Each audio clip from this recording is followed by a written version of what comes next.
A gente já vai passar aqui para ver a influência da IA na biotecnologia, né? Paulo, na verdade, primeiro aí como ser humano e depois como biocientista. Suas contribuições aqui. Ótima introdução, até porque eu não poderia deixar de dar o meu pitaco no que está sendo discutido. Eu acho que é incrível a maneira como vocês se relacionam de forma tão interdisciplinar vários campos de conhecimento. Eu acho que sim, a gente precisa repensar primeiramente a estrutura do humano. Então, sim, se trata de uma expansão ontológica, de uma expansão ontoepistemológica, até eu diria. Para os nossos espectadores, eu acho que tem uma obra que eu acho que conversa bastante com isso, que é do Timothy Morton, sobre hiperobjetos. Ele vai tratar sobre uma categoria de objetos que é independente da percepção ou da consciência humana. E ele vai falar que objetos na natureza, hiperobjetos, eles não podem ser definidos em termos de propriedade, porque a sua escala, em termos comparativos à escala humana, é tão grande que a definição ela não é possível.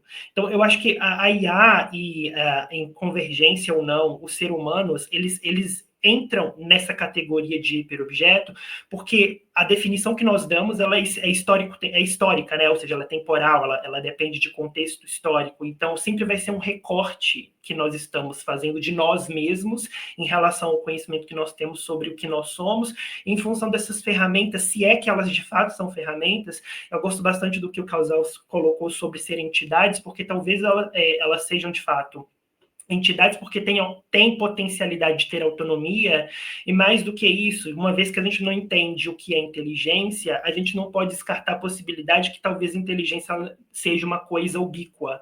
Existem, inclusive, teorias na filosofia da mente e também na própria neurociência que tratam da panpsiquismo, que acredita que a consciência ela é distribuída, ela não é algo exclusivo do biológico, mas sim da matéria, é uma propriedade física da matéria. Então, assim, acho que a gente tem muito caminho pela frente, muitos estudos de base para a gente realmente encontrar recortes possíveis que tenham efeitos práticos em termos de sociedade. Agora, eu sou muito cético e, de certa forma, pessimista em relação à nossa capacidade de adaptação, pelo menos no que diz respeito a essa primeira onda, porque uma vez que essa primeira onda ela já está surgindo, ela está amadurecendo, na verdade, a gente percebe que existe um gargalo estrutural enorme, que é a nossa capacidade de responder em função de governança. A gente sabe que, por exemplo, as estruturas dos estados na nação, elas não são, aliás, elas não são predominantemente compatíveis da maneira como elas estão conjugadas hoje com a disrupção que a IA pretende e já está trazendo para as nossas vidas. Então, assim, como que a gente consegue ter rapidez, mobilidade de adaptação, se essas estruturas elas foram feitas, inclusive, para agirem de forma lenta, porque a lentidão em determinados contextos, ela não é necessariamente um defeito. Na verdade, muitas vezes ela é extremamente imprescindível. Então, assim, a gente está tratando, no final das contas, aqui, de conflitos principiológicos bastante profundos em relação a o que é o interesse comum, o interesse individual, se a gente realmente deve transferir predominantemente a responsabilidade da adaptação para o nível individual, e aqui eu não estou tratando também de um discurso fatalista de que, eu acho que o individualismo, a questão de transferir a responsabilidade para o indivíduo, ela não deve ser feita. Acho sim que ela deve ser feita porque não temos muitas opções nesse primeiro momento, mas principalmente porque eu acredito que a estrutura, né, os campos de governança são quem vai dar respostas de longo prazo mais sólidas.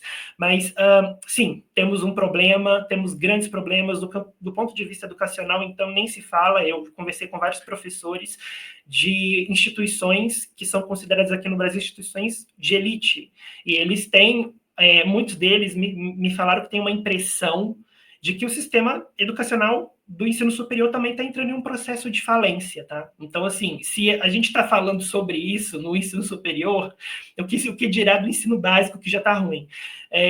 Então, mudando agora o foco, saindo da parte de humanas, filosofia, dentro do contexto da IA, indo para biotecnologia, eu vou trazer aqui, na verdade, não é uma inovação, aliás, é uma inovação, mas eu vou tratar aqui como também um estudo incremental bastante importante, tá? Qual que é o recorte aqui? O recorte aqui hoje, tratando do case da biotecnologia no que diz respeito à engenharia genética, assim como a IA, um dos grandes gargalos é como que você traduz esse conhecimento em ganhos práticos de forma ágil. Se a gente, por exemplo, no contexto da Anvisa, a gente tem uma limitação muito grande de você conseguir autorização de comercialização dessas terapias, de novas tecnologias aplicadas à biomedicina, à medicina, quando você precisa, não pode abrir mão de, por exemplo, fazer testes clínicos. Não tem como você abrir mão de fazer testes clínicos. Testes clínicos precisam ser feitos. Então, assim, quando você tem uma tecnologia disruptiva que é extremamente dinâmica e ela vai de encontro a uma estrutura que é lenta, a gente não tem ganhos e maximização dos benefícios desse campo de conhecimento, seja IA, seja biotecnologia. Então, aqui, nesse sentido, o que eu trouxe? Hoje, a edição genética ela tem um gargalo estrutural muito grande, que é a sua dificuldade de conseguir entregar o medicamento para diversos tecidos. Já tinha falado isso aqui anteriormente, bato nessa tecla, porque eu acho que a gente fala muito sobre terapia genética, mas a terapia genética ela não vai conseguir dar acesso em termos seja financeiro, em termos de economia de escala, seja em termos de distribuição do desenvolvimento de terapias para as mais diversas doenças, se ela não conseguir entregar. E hoje, a complexidade de entrega dos vetores de entrega são muito rudimentares em relação àquilo que a gente precisa. Então, cientistas eles utilizaram IA para fazer uma triagem de bancos de dados de vetores de entrega. O que são vetores de entregas? Eles podem ser tanto vírus atenuados, vírus que não causam patologia, que vão ser geneticamente modificados para entregar componentes, substâncias medicamentosas para determinadas células, assim como pode ser também cápsulas de gordura, então nanocápsulas de gordura que também vão ser marcadas quimicamente para fazer isso.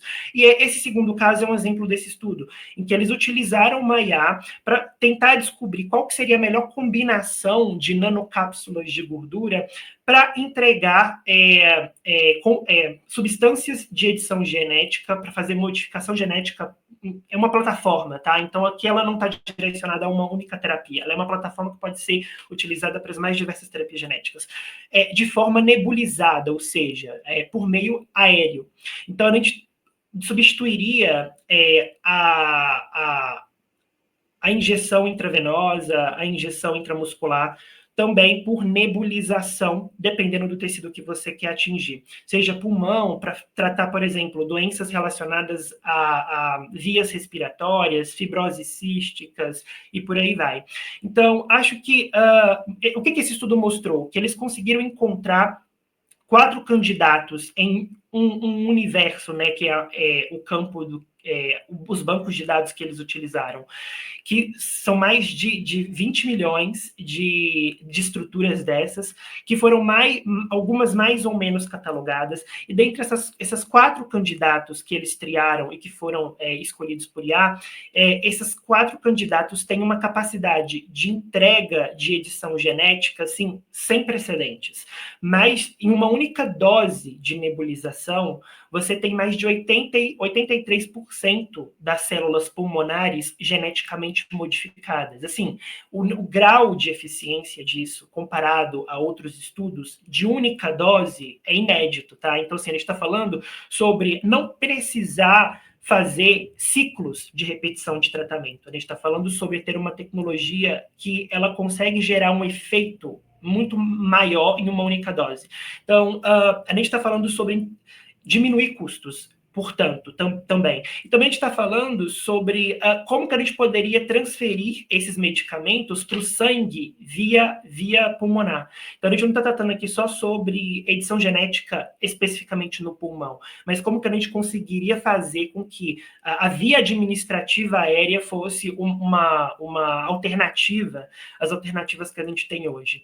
Então, resumidamente falando, acho sim que a gente vai ter algumas dificuldades na área de edição genética que não estão sendo consideradas pelos mais entusiastas, mas eu acho que na próxima década, não diria na primeira metade da próxima década, fazer um exercício aqui de futurologia, mas na segunda metade a gente vai ter uma maturação muito mais próxima do que a gente quer encontrar hoje, o que a gente quer alcançar hoje em termos de benefício. É isso.